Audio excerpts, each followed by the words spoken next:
کہ اللہ رب العزت کی معرفت یا اللہ سے تعلق حاصل کرنا یہ ہماری منزل ہے اور ہمارا نفس اس کی رکاوٹ ہے۔ اللہ ہماری منزل ہے اور نفس اس کی رکاوٹ ہے۔ دو طرح کی پوجا ہوتی ہے، ایک ہے اللہ کی پوجا کہ ہر حال میں اللہ کی منشا کو پورا کرے، ایک ہے کہ نہیں اچھی لگی تو بات کر لی، اور اگر طبیعت کے خلاف ہے شریعت کا حکم تو طبیعت پہ عمل کر لیے۔ یہ نفس کی غلامی ہوتی ہے۔ یاد رکھیں، زر پرستی، زن پرستی، شہوت پرستی، بت پرستی، نفس پرستی، یہ تمام کی تمام بت پرستی کی اقسام ہیں۔ خدا پرستی کوئی اور چیز ہے۔ اللہ کو پوجنا یعنی اللہ کی ہر حال میں ماننا، یہ الگ چیز ہے۔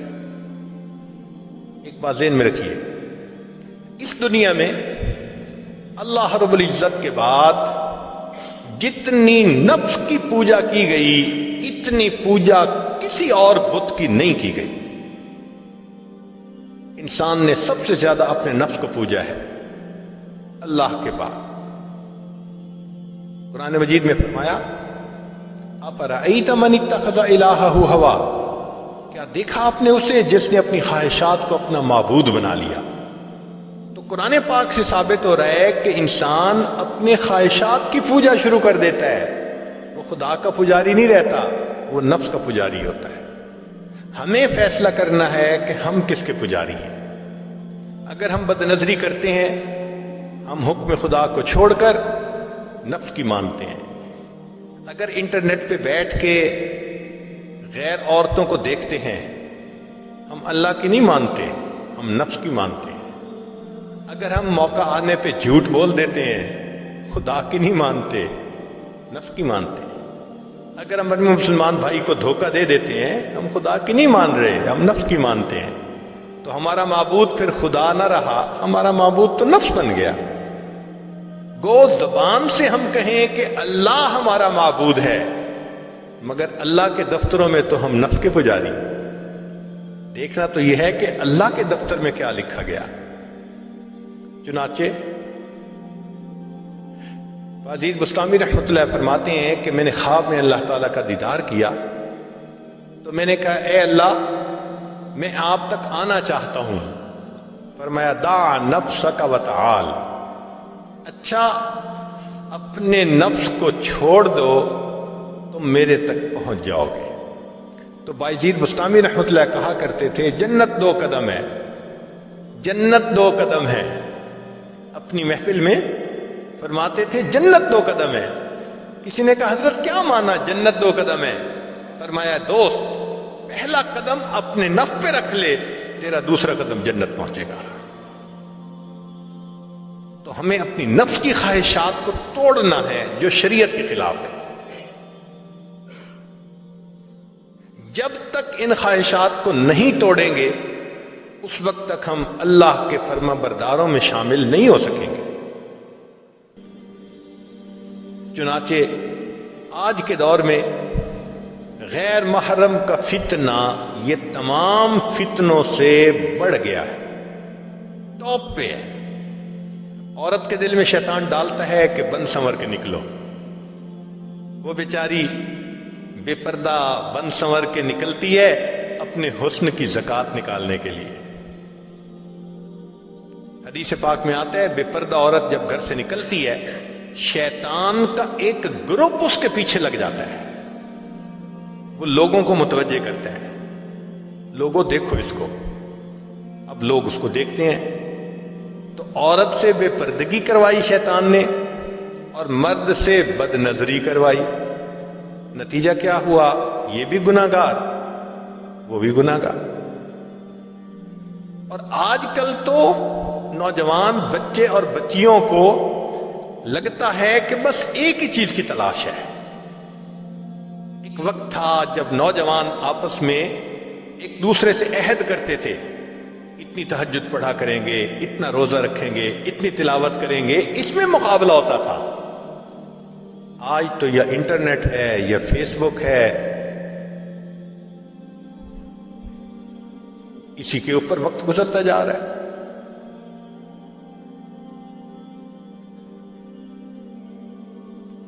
نتیجہ یہ ہے کہ آج ہر انسان اپنی خواہش کو پوری کرنے میں لگا ہے الا ماشاء۔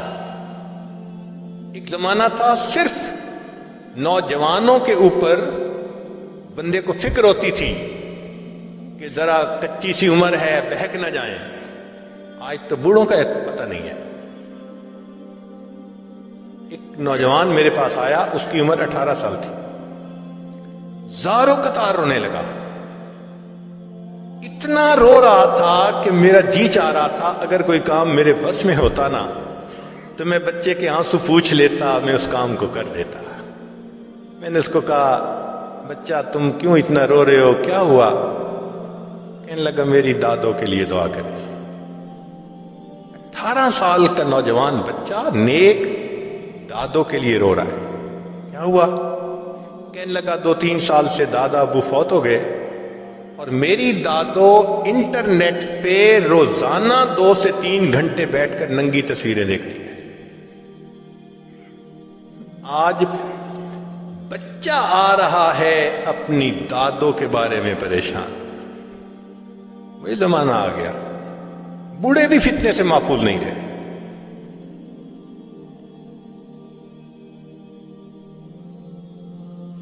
تو اللہ رب العزت ہماری منزل ہے اور اس کی رکاوٹ نفس ہے۔ ہم نفس کے پجاری ہیں یا نہیں؟ ایک کوئک کویسچن ہے، اپنے دل میں تھوڑی دیر کے لیے یہ سوچئے، ہم سیل فون کا غلط استعمال کرتے ہیں یا نہیں؟ ہم انٹرنیٹ کا غلط استعمال کرتے ہیں یا نہیں؟ اسی وقت ہمارا من جواب دے دے گا تم پکی بات ہے تم نفس کے غلام۔ اگر غیر محرم کے میسیجز کا انتظار، اگر انٹرنیٹ پہ انہی کے ساتھ تعلق، اس کا مطلب یہ ہے کہ پھر ہم اپنے نفس کی پوجا میں لگے ہوئے۔ تو اللہ رب العزت ہماری منزل ہے، نفس اس کی رکاوٹ ہے۔ اس لیے فرمایا کہ قرب قیامت میں خلوت کے گناہ بڑھ جائیں گے۔ جتنا کوئی تنہا ہوتا ہے آج اتنا وہ گناہ میں ملوث زیادہ ہوتا ہے۔ ایک زمانہ تھا جتنا خلوت میں ہوتے تھے اتنا اللہ کی یاد میں زیادہ ہوتا تھا۔ آج جتنا خلوت میں ہے اتنا گناہ زیادہ۔ اور جن بچوں کی ادھر ادھر انوالومنٹ ہو جاتی ہے وہ تو ایک نظر میں بندہ فگر آؤٹ کر لیتا ہے۔ گھر والوں کے ساتھ مل کے کھانا بھی نہیں کھائیں گے، ان کو کھانا بھی نہیں کھانا، ان کو یہاں بھی نہیں جانا ماں باپ کے ساتھ مل کر۔ آپ دیکھیں گے وہ یہی کہیں گے کہ بس ہمیں ہمارے حال پہ چھوڑ دو۔ اس کا مطلب ہے some thing is seriously wrong some where. نبی علیہ السلام نے ارشاد فرمایا قرب قیامت میں لوگ اپنی بیویوں سے زنا کریں گے۔ ہم نے حدیث پاک پڑھی تو ہمیں سمجھ نہیں آئی۔ ہم نے اپنے استاد سے پوچھا کہ استاد جی یہ کیا معنی ہے کہ اپنی بیویوں سے زنا کریں گے؟ تو انہوں نے فرمایا ہاں اس کی کئی صورتیں ہیں۔ ایک صورت تو اس کی یہ ہے کہ مرد یا عورت کوئی کفریہ بول دے اور نکاح ٹوٹ جائے اور ان کو اس کا پتہ ہی نہیں کہ نکاح ٹوٹا یا نہیں۔ اور واقعی آج تو کفریہ کلمات کا علم ہی نہیں لوگوں کے پاس۔ بہت سینسٹیو مسئلہ ہے یہ۔ مالا بدہ من میں فارسی کی کتاب ہے، ہم مفتی صاحب سے پڑھ رہے تھے، تو جب انہوں نے کلمات کفر پڑھائے تو ہماری آنکھیں کھل گئیں۔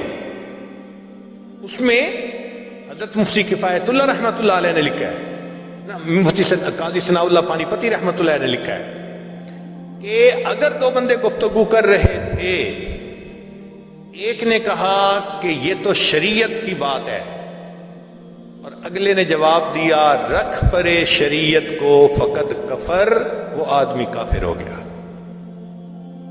شریعت کے بارے میں ایسی بات کہہ دینا کہ رکھ پڑے شریعت کو، ایمان کہاں بچتا ہے؟ سوچئے. تو ہمیں چاہیے کہ ہم علماء سے پوچھیں کہ بھئی کلمات کفر کون کون سے ہیں. یہ نہ ہو کہ کہیں ایسے جملے ہم بولیں. کئی جملے تو بہت کامن ہیں. مثلا علماء نے لکھا ہے کہ کسی نے کہا کہ کہاں رہتے ہو؟ دوسرے نے کہا فلاں جگہ رہتا ہوں. او خدا دے پچھاوڑے، خدا کے پچھاوڑے یعنی خدا کے پیچھے رہتے ہو. فقد کفر، ایسا بندہ کہنے والا کافر ہو جاتا ہے.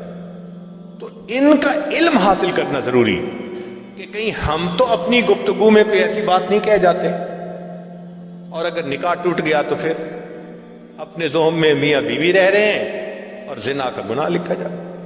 تو فرمایا کہ مرد قرب قیامت میں اپنی بیویوں سے زنا کریں گے. ایک صورت تو یہ ہے، یہ کفریہ کلمہ بیوی بولے تو بھی نکاح ٹوٹا، خامد بولے تو بھی نکاح ٹوٹا. اور دوسری صورت ایک دوسرے کے ساتھ آرگومنٹس. اور یہ تو ہر گھر کی آج بات نظر آتی ہے. جس گھر میں دیکھو الا ماشاء اللہ وہی حال ہے. جب شادی ہوئی میں بولتا تھا، بیوی سنتی تھی. اس نے کہا پھر، کہتے پھر بچے ہو گئے، پھر بیوی بولتی تھی میں سنتا تھا. اس نے کہا پھر، کہتے پھر ہم دونوں بوڑھے ہو گئے، ہم دونوں بولتے تھے محلے والے سنتے تھے. تو بڑھاپے میں آرگومنٹس اور زیادہ. اب ان آرگومنٹس میں ہوتا کیا ہے کہ مرد کی زبان سے کنائے میں طلاق نکل جاتی ہے. کنایا کہتے ہیں کہ لفظ تو طلاق کا نہیں بولا لیکن بات ایسی کر دی کہ جس کا مفہوم طلاق والا ہوتا ہے، اس کو کنائے میں طلاق کہتے ہیں. اب یہ گناہ بہت زیادہ ہے کہ غصے میں کہہ دیتے ہیں چلی جا، مجھے تیری کوئی ضرورت نہیں آج کے بعد. اس قسم کے الفاظ کہ جس کا نتیجہ یہ نکلے کہ تو میری بیوی نہیں ہے، اس کو کنایا کہتے ہیں. اب اس کے مسئلے بھی سیکھنے چاہیے. بھائی نکاح کیا ہے تو کیسے ٹوٹ سکتا ہے، یہ مسئلے بھی تو آنے چاہیے نا.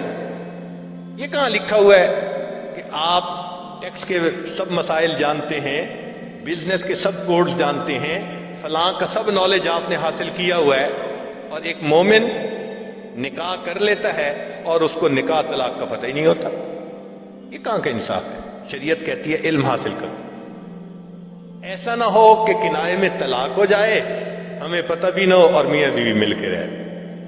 اور آج تو یہ معاملہ ہے کہ زبان سے طلاق کہہ دیتے ہیں، ہو بھی جاتی ہے، پتہ بھی ہے دونوں کو، مگر بدنامی ہو جائے گی، پھر ایک دوسرے کے ساتھ رہ رہے ہوتے ہیں. چنانچہ ہمیں ایسے لوگ ملے، 5 وقت کا نمازی، تہجد پڑھنے والا، سب نیکی کرنے والا. خود اس نے مجھے کہا کہ آج سے 8 سال پہلے میں نے اپنی بیوی کو طلاق دے دی تھی غصے میں. ویسے میں نے غصے میں دی تھی. میں نے کہا کبھی کسی نے بیوی کو خوش ہو کے طلاق دی؟ دیتا تو غصے میں ہی ہے نا. یہ کیا بات ہوئی کہ غصے میں دی تھی؟ بھئی طلاق تو ہو گئی. وہ جی پھر بعد میں ہم نے سوچا وہ بھی نیک ہے، میں بھی نیک ہوں، بدنامی ہو جائے گی، بچے خراب ہو جائیں گے، تو بس پھر ہم نے پھر اکٹھا رہنا شروع کر دیا. نہ رشتہ داروں کو پتا، نہ علماء سے پوچھا. پھر میاں بیوی اکٹھا رہ رہے ہیں، ایک گھر ایک کمرے میں. اب بتائیں زنا ہو رہا ہے کہ نہیں ہو رہا؟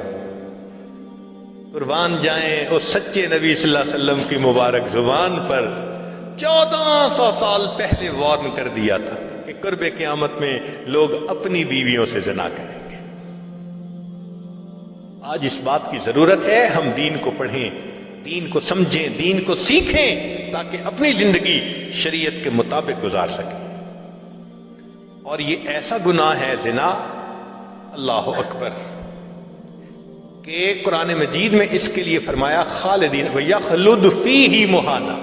خالدین فیہا کا لفظ آیا تو مفسرین نے اس پر نقطہ لکھا کہ کافر ہمیشہ ہمیشہ جہنم میں رہیں گے، مومن مسلمان خطاکار کے لیے خالدین کا لفظ؟ تو مفسرین نے اس کا جواب دیا جی ہاں، یہ آپس میں انوالو تھے نا، تو کہتے تھے ہم کبھی ایک دوسرے کو نہیں چھوڑیں گے، ہم کبھی نہیں چھوڑیں گے ایک دوسرے کو. یہ جو وعدے کرتے تھے ہم کبھی ایک دوسرے کو نہیں چھوڑیں گے، ہمیشہ ساتھ رہیں گے، اللہ فرماتے ہیں میں بھی تمہیں پھر ہمیشہ ہمیشہ کا عذاب دوں گا. ایک حدیث پاک میں ہے قیامت کے دن اللہ تعالیٰ کے سامنے بوڑھا زانی آئے گا، اللہ تعالیٰ اس کے چہرے کی طرف نہیں دیکھیں گے. ایک روایت میں ہے قیامت کے دن بے پردہ جو ننگے سر پھرنے والی عورت ہوگی وہ اللہ کے سامنے کھڑی کی جائے گی، اللہ تعالیٰ اس کی طرف نہیں دیکھیں گے. یہ وہ گناہ ہے کہ اللہ تعالیٰ کی رحمت کی نظر ہی قیامت کے دن نہیں پڑے گی. آج اس سے بچنے کی ضرورت ہے. چنانچہ بات لمبی ہو گئی، میں اس کو مکمل کرتا ہوں کہ اللہ رب العزت سے ہم دعا مانگیں کہ اللہ تعالیٰ ہمیں مقصد زندگی کو سمجھنے کی توفیق عطا فرمائے. اب ساری بات کا لب لباب ایک بزرگ کی بات بہت اچھی یاد کیجئے. فرماتے تھے کہ اے دوست تو اللہ کی اتنی عبادت کر جتنا کہ تو اس کا محتاج ہے. ہم اللہ کے کتنے محتاج ہیں؟ ہر کام میں محتاج ہے. تو فرماتے تھے کہ تم اللہ کی اتنی عبادت کرو کہ جتنا تم اس کے محتاج ہو، اور دوسری بات کہی اتنا گناہ کرو جتنا عذاب سہنے کی تم میں طاقت ہے.